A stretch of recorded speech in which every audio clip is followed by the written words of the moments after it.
زبردستی کسی کا ساتھ نہ مانگنا، کیونکہ مانگی گئی چیز ہمیشہ پاس نہیں رہتی۔ افواہیں نفرت کرنے والے بناتے ہیں، احمق پھیلاتے ہیں اور بے وقوف ان پر یقین کرتے ہیں۔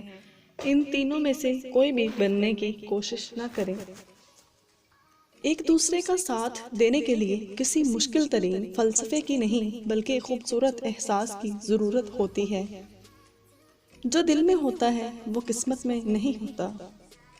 انسان اب موسموں کی طرح بدلنے لگے ہیں، صرف خاموش ہوں، بے زبان نہیں۔ سب کچھ عارضی ہے، جذبات، خیالات، منظر، لوگ اور دنیا۔ قیدی ہیں سب یہاں، کوئی خوابوں کا، کوئی خواہشوں کا۔ ہاں، یہ تو انسان کی فطرت ہے، نہ جب اسے کوئی اچھا لگتا ہے تو اس کی برائی بھول جاتی ہے، اور جب کوئی برا لگے تو اس کی تمام اچھائیاں وہ فراموش کر دیتا ہے۔ کچھ لوگ ایڈز کی طرح ہوتے ہیں، انہیں اسکپ کر دینا ہی بہترین حل ہے۔ دوسروں کو نصیحت کے پھول دیتے وقت خود ان کی خوشبو لینا مت بھولیں۔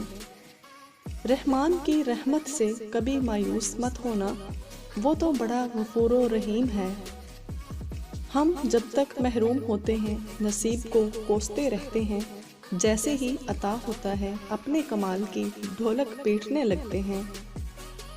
صبر کا تعلق خاموشی سے ہوتا ہے، جس کا شور صرف اللہ جانتا ہے۔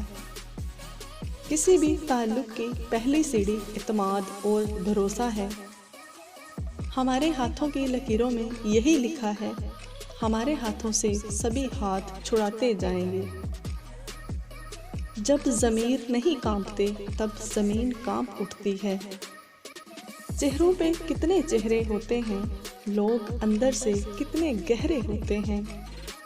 ایسا مکتب بھی کوئی شہر میں کھولے جہاں آدمی کو انسان بنایا جائے۔ زندگی کو اتنا سستا مت بناؤ کہ 2 ٹکے کے لوگ کھیل کر چلے جائیں۔ چاقو، خنجر اور تیر و تلوار لڑ رہے تھے کہ کون زیادہ گہرا زخم دیتا ہے۔ الفاظ پیچھے بیٹھے مسکرا رہے تھے۔ پہلے کیا کرتی تھی لمبی گفتگو، اب مختصر کیا کرتی ہوں۔